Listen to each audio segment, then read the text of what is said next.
following portion of Living East Tennessee is sponsored by Premier Surgical.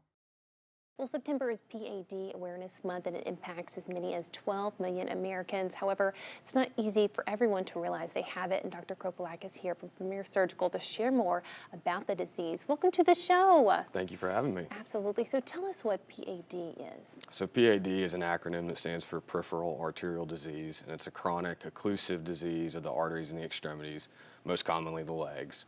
And it's the result of atherosclerosis, or the buildup of plaque inside the arteries that leads to narrowings or blockages and limits blood flow. That's so interesting. And there's many people that have it and they don't know that they have it. What are some of the symptoms? Yeah, so there are a lot of people that have it. It's not an uncommon disease, and a lot of people may have mild disease and have no symptoms at all.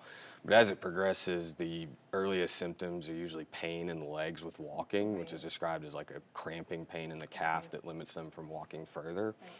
As it progresses, this can turn into pain in the legs all the time, even at rest, and then eventually can have the development of wounds on the feet and legs. Absolutely. And now, who is most at risk for having this disease? Yeah, so really the number one risk factor for PAD is smoking, but any of the other risk factors for other cardiovascular diseases, so high blood pressure, high cholesterol, diabetes, and then age as well, which we can't really change that, but as people get older, they're more at risk for the development of arterial disease. Absolutely. Now, if you go undiagnosed, what does that lead to?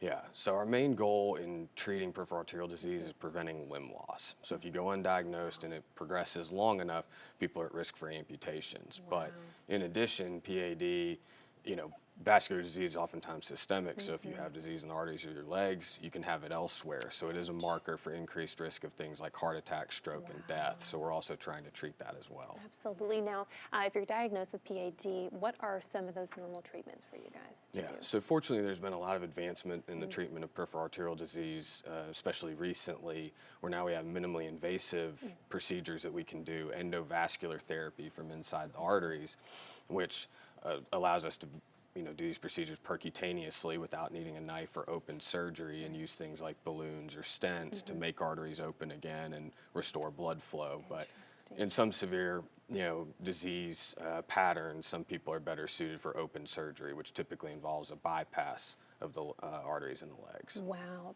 And I know a lot of people think like hereditary or different things. We were just talking about varicose veins, spider veins, different things on those lines. Does that have anything to do with this type of disease as well? It can. There are definitely certain things, and some of them haven't been completely defined yet, that do portend an increased risk of PAD that can run in families. That's interesting. And can this be of all ages? It can be, but typically it's a disease of older patients. So usually people under the age of 40, we don't really see this develop, and it's not until about 60 or 80 especially that it becomes a lot more common. That is so interesting. Well, if anyone's watching right now and they think, I definitely have some of those symptoms, might know a loved one, how can they get in touch with you guys? What's that first step? So the first step would be to go to their doctor and talk to them about the symptoms that they're having. But if they have had a history of other cardiovascular diseases or have some of these problems, they can also come see us directly and call our office and schedule an appointment. Absolutely. What's that website for you guys? PremierSurgical.com. All right. Well, thank you so much for sitting down with us and bringing awareness to something like this that so many Americans suffer from, and bringing it to light to maybe get some treatment as well and notice some of the symptoms and make you be having as well. So thanks for hanging out with us today. Yeah, absolutely. Thanks for having me.